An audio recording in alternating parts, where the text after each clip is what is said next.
Hello, everybody, and welcome to the Horseback Archery podcast with me, Linda, and me, Johan. And me, Lina. yes, we have a guest today. Johan, this episode we were actually about to do in Swedish first because this is 3 Swedish people that are trying to speak English. So maybe it should have been in Swedish, but we realized that it's probably a lot of people out there that wants to listen to it that might don't speak Swedish. Yeah, I think a lot of people gonna think it's interesting. Yeah, so we decided we do it in English. And it's maybe not so much about horseback archery, but about horse training. But that's pretty much the same. It's just a little bit different. Yes. So I think maybe today's guest, Lina Söderqvist, hello, and maybe you want to do a presentation about yourself. Who are you? Thank you. I am Lina from Sweden. I started when I was little riding. I think I got my first pony when I was 5.5, 6 years old. And then my dad was a filmmaker. So even if I didn't really want to, I ended up in the TV shows. And because of that, it was a series. So it was about kids hunting thieves in the Swedish archipelago. And I was the one who was riding the horse. And ended up doing stunts because we were supposed to hunt thieves. And so I guess that's when I started, not really by purpose doing stunt, but that was kind of the start of riding. Yes. So it's pretty much what life Isabel has been living. Yes.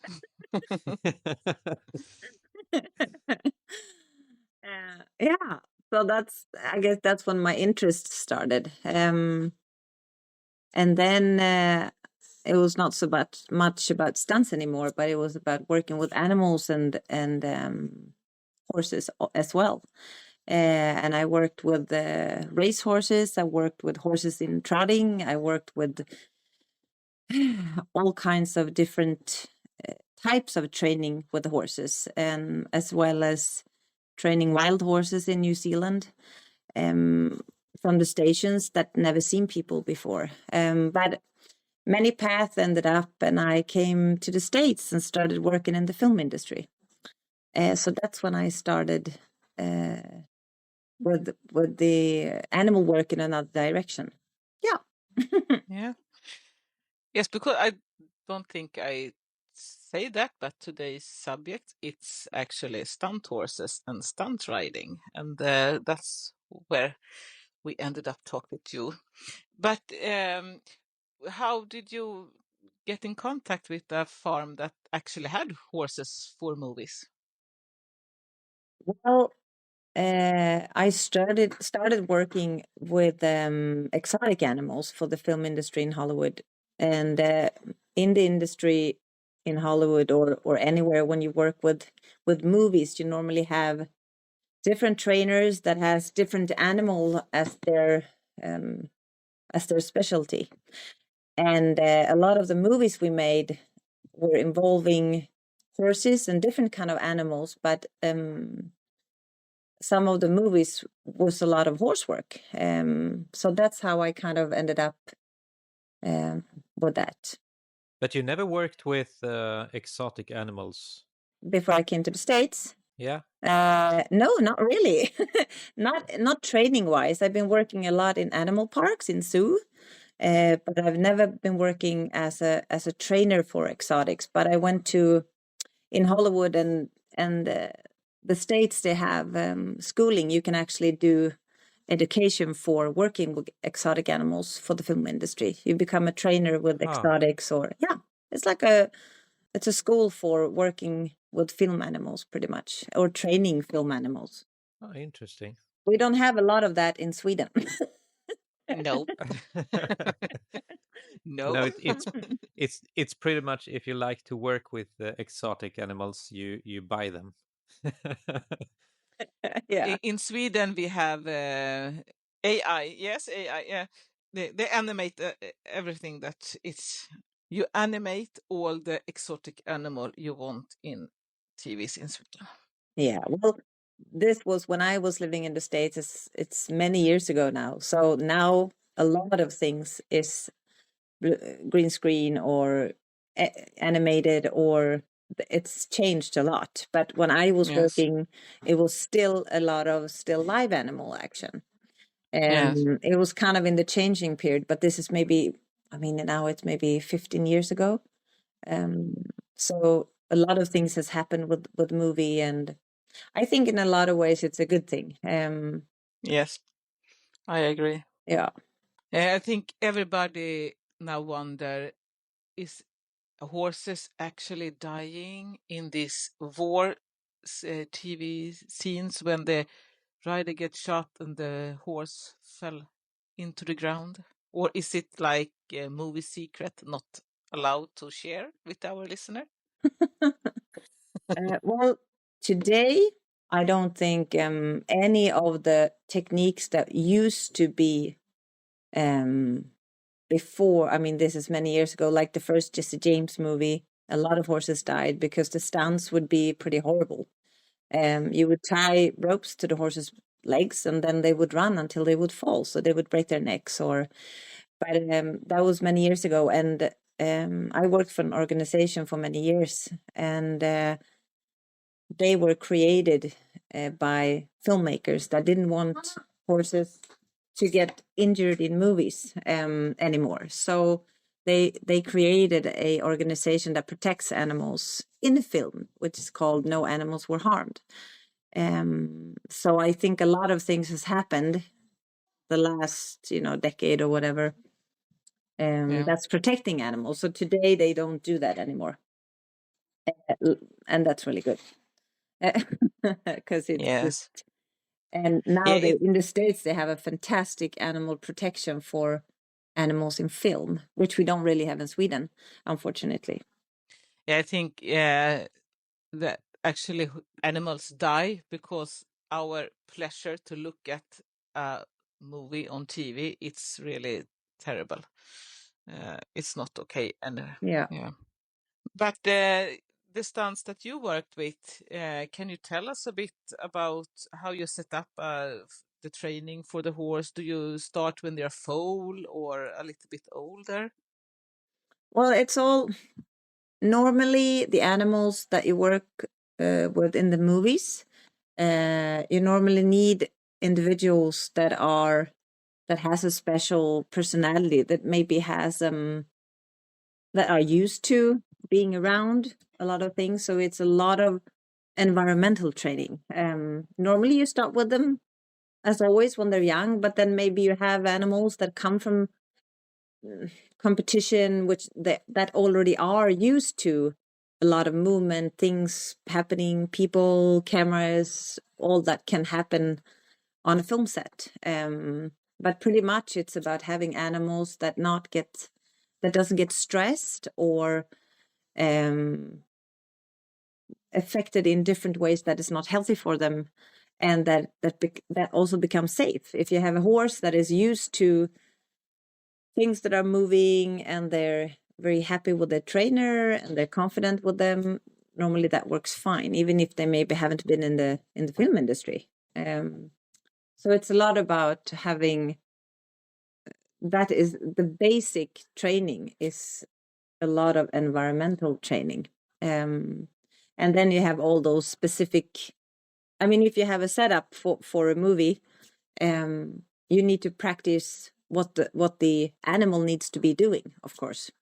That specific, whatever it could be. It could be running with the camera. It could be, well, when I was working, it could be that the horse should sit on their butt, for example. Today, they even have horses that are fake that does that. But it's all depending on what they are expected to do in the film. So the training will always be first finding an individual that is that's suitable for it, and then One that's like to be on camera, right? yeah, camera horse. Well, that's always about personality also. Some horses likes to be with people and they like when things are happening. They are not stressed by it. And some horses just don't like it. They want to go in the paddock and enjoy carrots. Pretty much leave me alone and let me go for a walk in the woods. Yeah, I mean, they're as much individuals as we are. Yes, really. But for actually being able to do stunts, is it different in the training for a horse that's gonna be a stunt horse or just movie horse, or is it the same? It depends on, I mean, a movie horse could be cruising along a gravel road. But if you have maybe a stunt that you need to perform, of course, you need a horse that's more trained for it. Absolutely. Yeah, I mean, a lot of horses can handle one guy standing with a camera and somebody is filming them when they walk by. But maybe if you need, for example, we had some really heavy stunts on. There's a movie called The Monuments Man with George Clooney, and it's a war movie. So we had a lot of horses in the movie, and it was filmed in Germany and England. And there was, because of the actual theme of the film, in the war, there was all kinds of horses and a lot of horses with wagons behind them. And it's a lot of safety for those kind of sets, because when you have, for example, a horse that's going to run with the wagon and then the wagon is going to fall off. So you need like all these safety equipment that needs to be really, really, really safe. And it takes a lot for a horse to be running full speed and then letting the wagon go without panicking. We had a lot of horses that needed to be working far away from the trainers. We had one scene when the actor is supposed to walk up to a horse and the horse is loose. And it's supposed to be running around and getting up on its back legs. And then everything, the scene was shot in a way that you couldn't fence the area, which means you have a lot of pressure on the trainer, because the trainer needed to have the horse loose and have the horse acting from 10-15 meters away from him by hand signals, with a crew, with cameras, people, cars. So that's a lot of pressure on a horse. But I mean, it was amazing. Those trainers were just fabulous. They were so good. He would do a lot of training before, and I mean, a lot of training even during a long period of time before, of course. But those horses are also trained general, they don't only train for this. They have a very good connection with their horses, of course. But those horses must also be specifically trained to only listen for the hand signals from their trainer, I guess, or they should be chaos. Yeah. And you don't want to have a horse on the loose when you have cameras, and no. So I mean, and people waving their hands to stop the horse, Exactly. and it's going crazy because it's supposed to be Yeah. a backflip or something. No, so I mean, these horses are really well trained, of course, and really calm. And a lot of times, when I was working as a consultant for the movie industry for safety for animals in film, you met a lot of trainers, and they're really good with their animals. I mean, that's what they live of. So normally the animals and horses were super well trained, and just, yeah, really amazing to see. Is it a lot more money in the business for animal trainer in the US than in Sweden? Of course, I mean, the States is a big center for movie making. So, I mean, a lot of people in the States, they can live of training their animals for the film industry, or used to anyway. Now it's much less because of a lot of things is done animated and so on, but a lot of people live of it. But I don't think you ever get rich of working with animals Yes. because it's a lot of work. I mean, I would work 7 days a week because the animals, when you're ready, you can't just go home. You have to take care of the animals. So it's a full-time lifetime job. It's a lifestyle more than a job. So, and I mean, animals need a lot of training, and they need a lot of time and food and love and privacy. And so, I mean, it's a lot of work. So in Sweden, I don't even, well, Linda, you should know. Yeah. I don't even think, I mean, you can do it, but it's not, I don't think there's even enough to make a living of it. I'm not sure. I worked full time with it for like 10 years ago, maybe. And the problem is not that it's not good paid for a day on set. The problem is that it is not so many days that is on set because the industry is so small in Sweden compared to the States. So we could have like for periods of a couple of months, we could have almost like 2 job each day, but then you have like 2 months without any job. So it needed to be like taking care of the money. Yeah. Never trust that this period will continue for a long time. So, Yeah. but also it's not so healthy for you because when you have job, you always say yes because you need, well, at least if it's a good job. I would never say yes to a job that's gonna harm my animals. You say yes to almost every job, and that's also quite stressy because then you work so much and you never know for how long, or if you have been working like 250% for 3 months, you are quite exhausted. Then you for sure need these 2-3 months without job, but at the same time you cannot be stressed, will it ever come any more job? So I think that's the problem.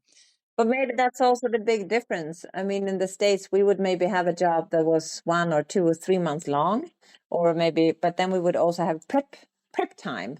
So we would get Yes. paid for the training before the set starts. So Yeah.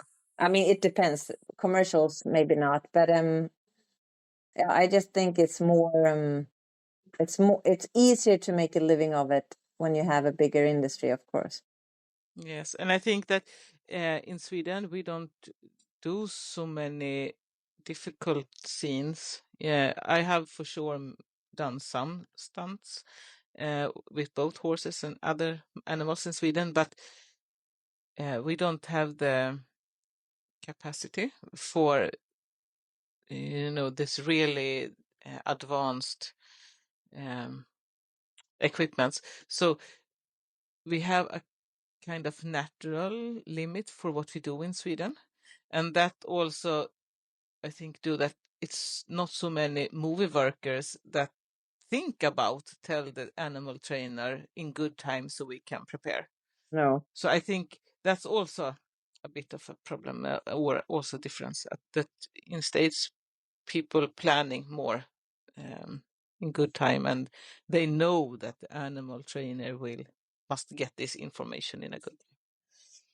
Yeah, I think it's more routine, probably. From production and all that, the people that's involved in it. Yes. But when you train these horses for stunts and you have made your, what you say, you have made all your working time, do you have a lots of time on set to make it work, or is it like, difficult to get it to work on set? Normally, I think it was always pretty good. I mean, especially when you have jobs that were more, they know that it's a big scene. I think they normally were pretty good with with the timing and letting us have access to the area and checking the area. But also when you work as a trainer and you have, like we have the consultants from American Humane, you always have very good help in making sure that you can do all the basic work for making sure that it's going to go well. So you have a lot of people that are it always felt like they cared. They wanted it to go well. They wanted to make sure that we had what we needed. They always asked, like, what do we need to adjust for the horses or the animals? Do we need to? So I think they were really respectful, and we always had really nice. You always felt welcome, and it felt like they cared about the animals and that it was going to go well. So it wasn't like you got a list of, we need this animal to do these tricks or these stunts, show up this time, this place, and do it right. Well, normally we would get that, but we would get it in time. So we would already know what we were. But then there's always, there's always some creative director that says, "Oh, I know we had one job with the tiger," and it was really funny because we had what they already sent us what I needed to train them to do. So we had done all these training for weeks, and then when they came, he goes he goes like, "Yeah, it would be really great if you could make the tiger turn his head a little bit to the right when he jumps." And I go, "Oh." Yeah, that is can we tell with the feather? It was just like, and I remember my boss, he's like, "Yeah, for sure. Do you want him to smile?" It's like one of those Colgate smiles in the jump.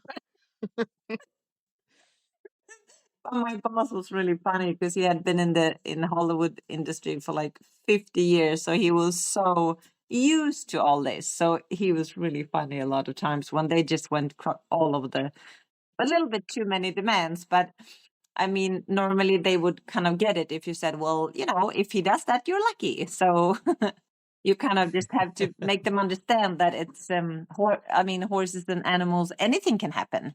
They can get spooked, or they can get, even if they're trained, even if they have really good trainers, everything is perfect, but they're animals, they have instincts.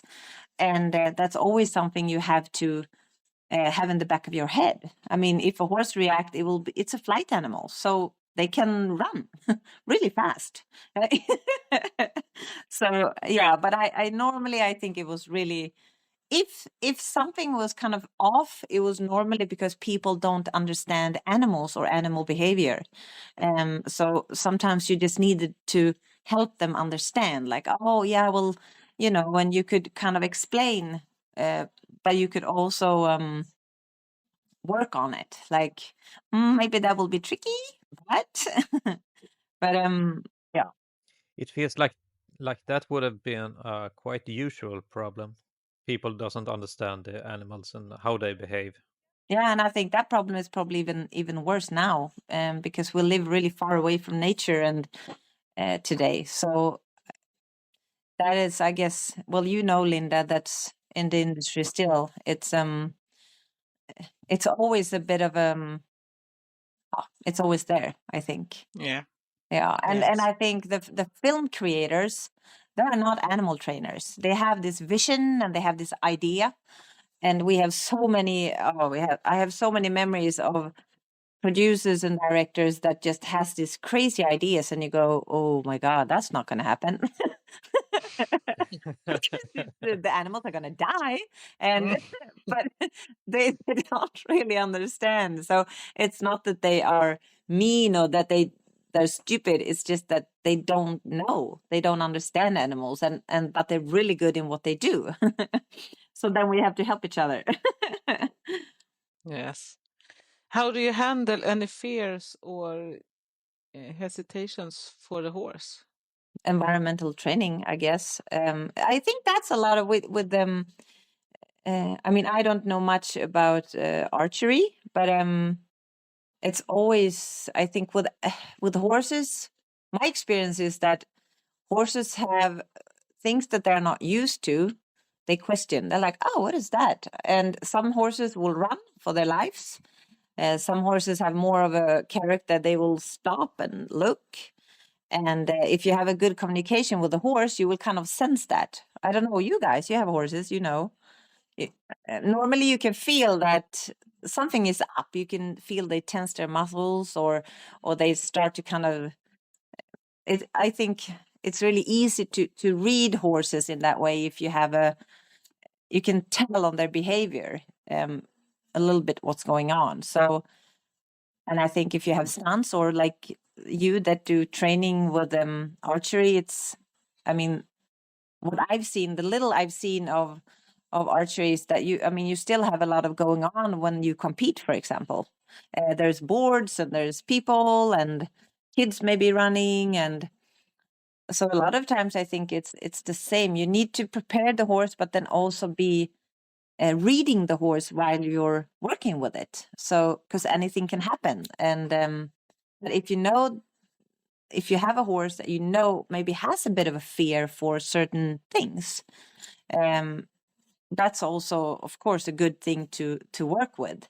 And some of them will maybe never accept it. They just think that, no, you know what, that's not my thing. And some of the horses will just go, oh, so it's nothing dangerous. Okay, that's fine then. So, Yes. I once was in a music video recording on we was in a riding house. It was in the evening, so it was dark, and 2 horses and the music lady, the artist. And, lots of cameras and lights and everything that they set up before they will do this recording. And a dance choreographer that was running in the front of the horses and screaming and shouting to this artist that do more this, be sexy, be hot. And on both of my horse was sitting actor that never had been sitting on a horse before. Oh. Yes, but they were supposed to look like cowboys. Well, suddenly one of this movie worker think that this artist, this lady, maybe is a bit cold because it was like winter.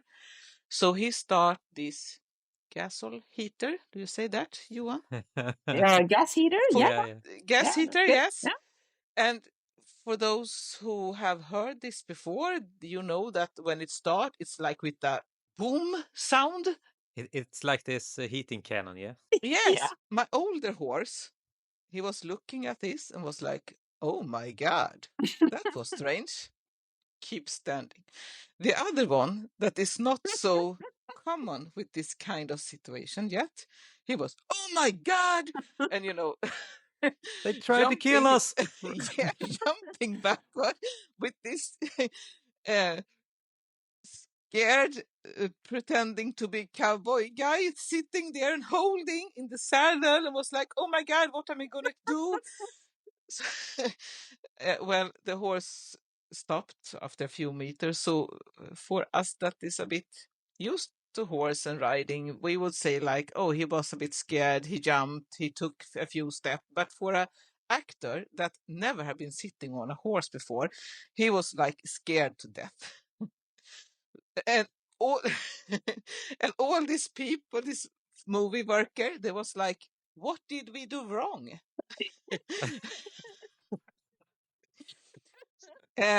Well, the next time you want to start a machine that sounds and smell like this, can you please let me know a couple of minutes before so we can have a little bit training session with the horse? Oh, what is that they get so scared of? Yes, kind of, yes. So, but I think when you have this situation, of course, the horse say, oh my God, can I go to this place again? And it's so important that the horse trusts you. Yeah, exactly. I think that's actually one of the most important things, because it's never like 100% predictable. It's like when when you look for I always think of that when you see people that write that their horses are 100% safe for traffic, and I go, oh really? Yes, I don't think I think there's always a chance that you get spooked. I mean, I can get spooked for things that happen sometimes and jump. So I think it's like you said, Linda, I think it's really, really important in what connection you have with a horse, and also this being close to your horse and not being on a phone, or like being really present and reading the behavior all the time. I think that's a good thing. I would almost say they can't be 100% safe unless they are drugged, pretty much. Not even then. That's the closest I can think about, at least. Yeah, for sure. My old one, the horse with a lots of experience, that was just looking at this heater. Even he, that is really like the closest thing that you can come to a drugged living horse who's not drugged. He actually, Well, bring him a camel. yes, if you bring a camel, even he will get spooky and run away. He's so frightened for camels. So bagpipes, fire, wild pigs, he doesn't care. But camels, he's like, now I'm leaving this planet. So every horse have something they can be a bit scared of. And Yeah. I think that's what you have to accept. Yeah, and also I think some things it's in their genes. Some things they're supposed to be scared of. If they wouldn't be scared of it, it's something wrong with them. They should be suspected of certain things. And I know we were recording a movie called it was with Jack Black, and we were at the Rio Grande, and we had this scene where I was working as a lion trainer on that job, and I had this big cat, and my colleague had the tiger, and we were supposed to walk through a market, and we were two small girls, and all these cowboys were on set from Texas with their horses, because it was a lot of horses and cattle and goats, and we were going to have a training session, and like all these really cool, good-looking, handsome cowboys came with their really cool, super cool horses, and then suddenly we show up with two big cats. My boss, he was like, I just love it. Well, guys, if you just ride really calmly, we'll do a little training session. And the girls are going to make sure the cats stay calm.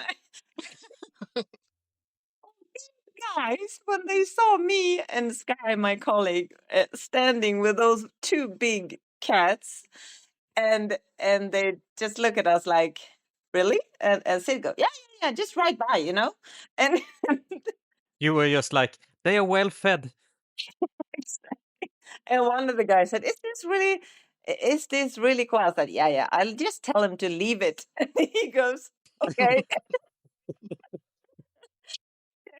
But even if and that was the most fantastic job, that because we had so many live animals together. But then you also saw the essence of having a good connection with your animal, because when you can communicate and you have a lot of training behind you, you can also see when things are starting to happen in the animals, if they get stressed or worried, or and the guys that were riding, I mean, they've been riding their horses ever since they got them, so they were really used to their horses. And so we did a lot of training before set, of course, but then a horse is supposed to be terrified of a big cat, so you're working with natural fear that's supposed to be there. So it was pretty amazing to see the horses really looking at those two big cats that were just really listening to us. That was all we really had in safety. That was us. So that's when you see that how important the contact with your animal is, especially in those kind of extreme things you need to do with them. And I think also what you guys do when you ride, you need to be riding in full gallop and you have things around you and you need to have this connection with your horse. So even if you don't look at the horse, you need to focus where you're going to shoot, I guess. And so then you have to have this kind of contact and feeling with your horse, I think. I don't know, maybe you compete, right? You want? Yeah. Yeah. Maybe I'm thinking you must have I guess you have a feeling with your horse to be able to do it, I guess. I don't compete my horse. I compete Linda's horse a lot of times. Oh, you see, perfect. Yeah. But as you say, it's really important to listen to the horse, to almost feel it, Yeah. because you can't be looking at it. Yeah. Because you have the targets to focus on. Yeah. So you must got some kind of feeling with the horse, even if you pretty much just meet it. Yeah. And I mean, also, I think, isn't that what also makes this?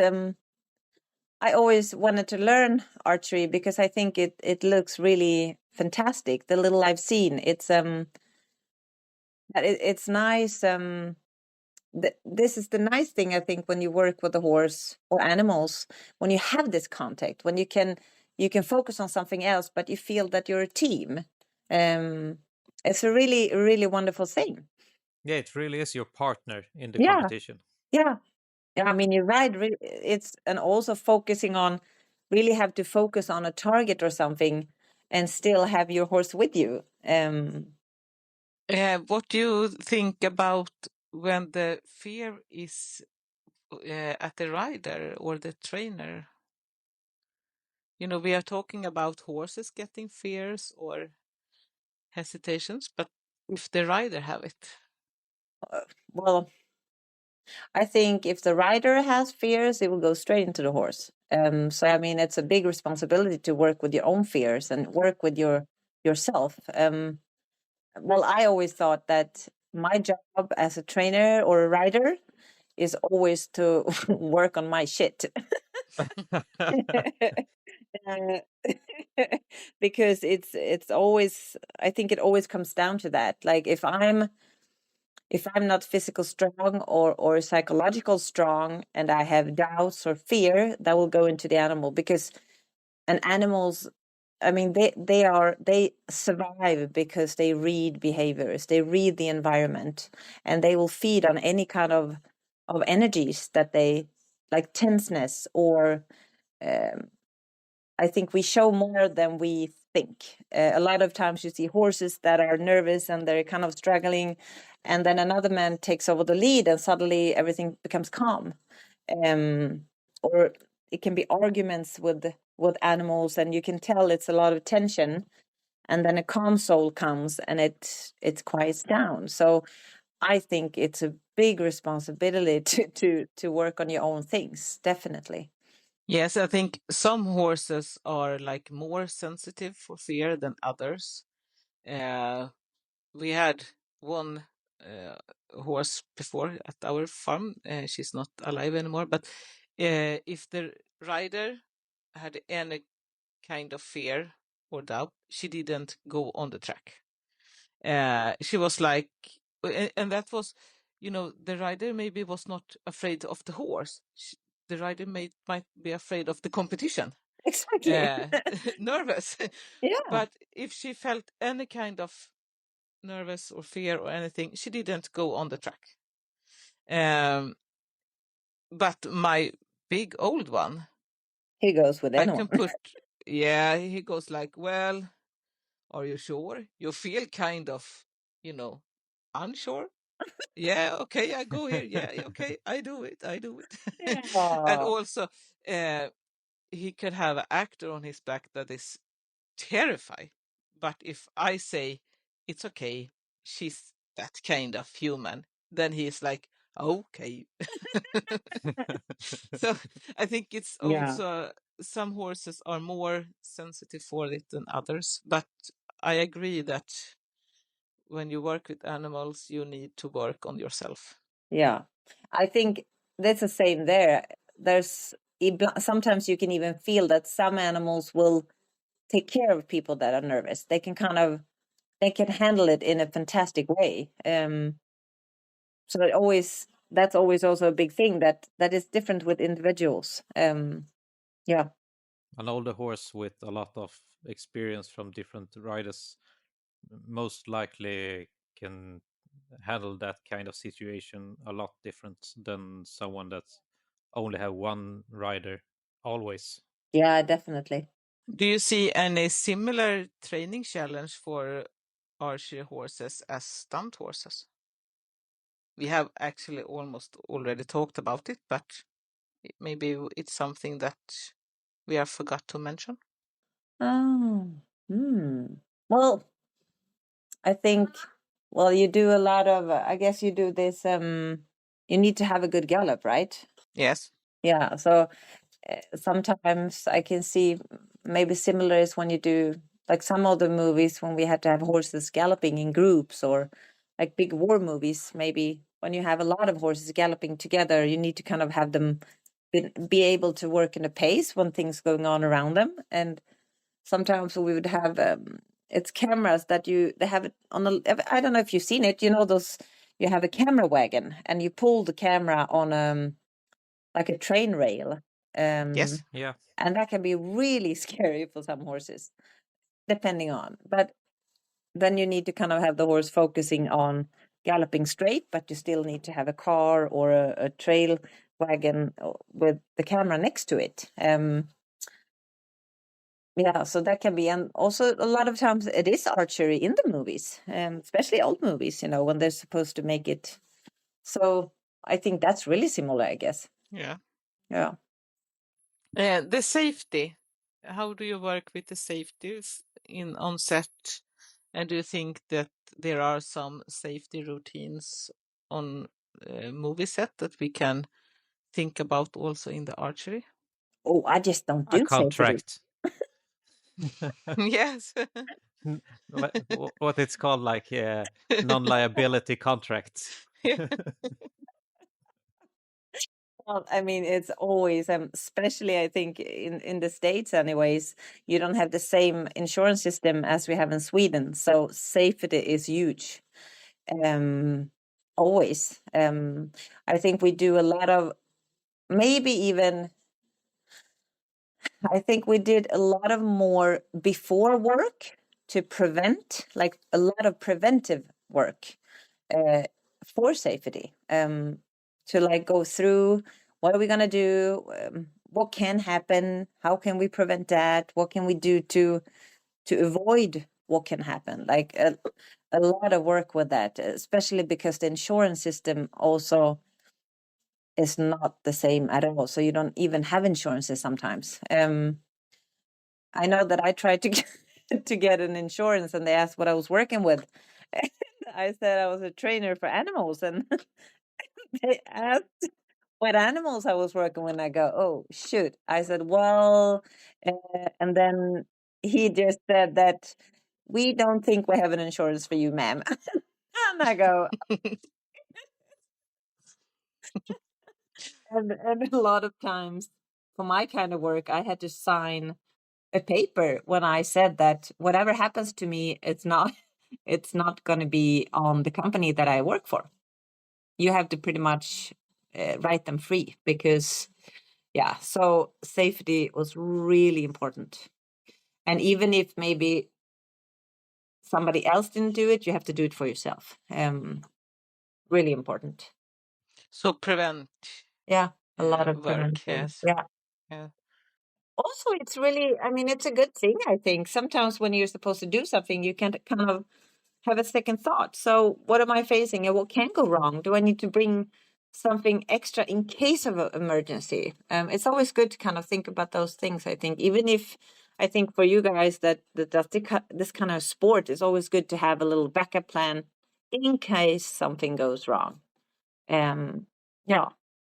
I think it's in this sport, it's maybe especially on the hand track that are always, it's not two hand track in the world that look exactly the same. So it's always like, okay, how long is this, and what kind of ground is it?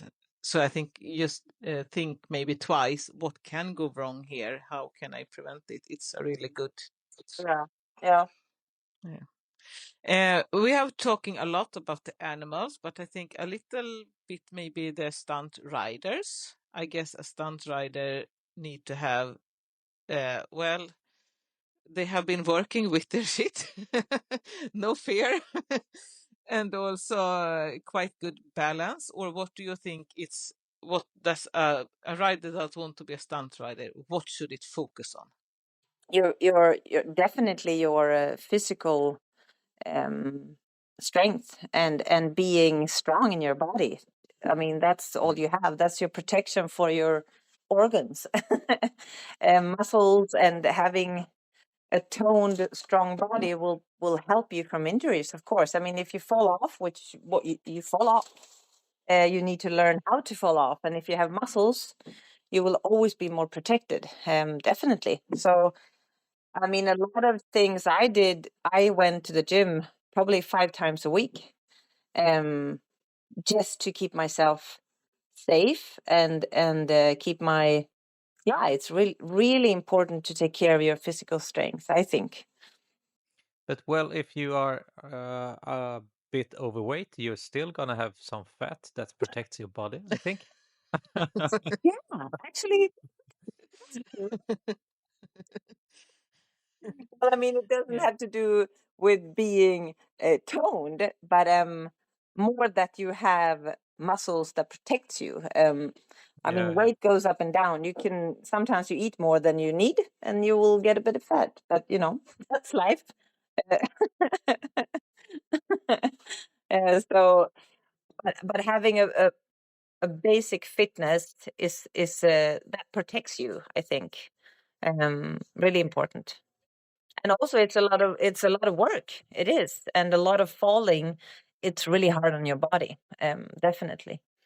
Is it like a special school for people who wants to be stunt riders also in the States, or is it like the farm will teach you? The farm, the trainer will teach you? Or how does it work? I think there's some schools definitely, or trainers you can work for or get training, and a lot of times maybe what I think was that a lot of the stunt riders normally had a horse or animal background, but then they maybe would need to learn the falling and all this, and some of them maybe had done bull riding, for example, or so they already kind of have that with them. Yeah. So I think it's really different, but of course it needs maybe some shaping. So yeah, depending what you're gonna do, of course. Yeah. Can you be working as a full-time stunt rider, or is it like you do several different kind of stunts, and some of them are with horses? I don't know. I think, I mean, it depends, I guess, what company you work for. Maybe Yeah. if you work for a company that does a lot of westerns, or maybe they have a job that's like a long job. But I mean, it's always in the film industry. My experience, anyways, is that you always go from job to job. There's no film job that will be forever or like a full-time job. Nothing like that. But you can work for a company that provides animals for film, and they maybe but then it will be different jobs, of course. So normally, people that works in the film industry, at least in LA, as I know, or Texas or wherever they were from, they normally have. It's always on and off jobs, Yeah. and stunt jobs. I mean, you never really have a job that's only stunt. It will always be a bit of a mix, I think. Maybe if you're a good stunt rider, you'll have a lot of it, but I think you really have to be prepared to kind of do more than that. Yeah, I also think, I mean, there are stunt riders that work on like a zoo or what do you say, where people come pay to see shows and look at animals and whatever it is. Then you can work as a stunt rider for the whole season, and you do the same show every day, or Yeah, maybe yeah, exactly. different shows. But if you look at the film, there are also, you have to look like the actually actor that you are doing your body double for. Like if the actor that was supposed to do this riding area, but it has not the skills or it's too risky, you put in the stunt rider, then the stunt rider must be a little bit look like the actor. Yeah. So that's also a problem if you want to work a lot with it. Yeah.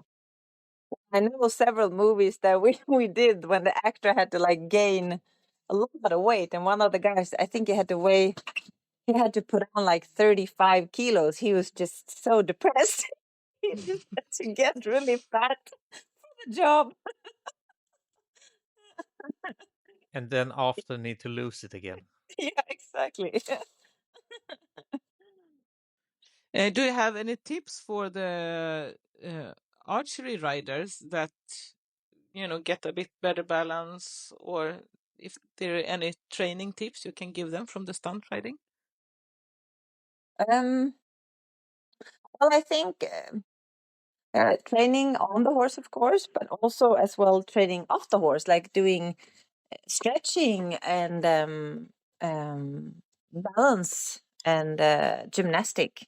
I think that's a really good thing.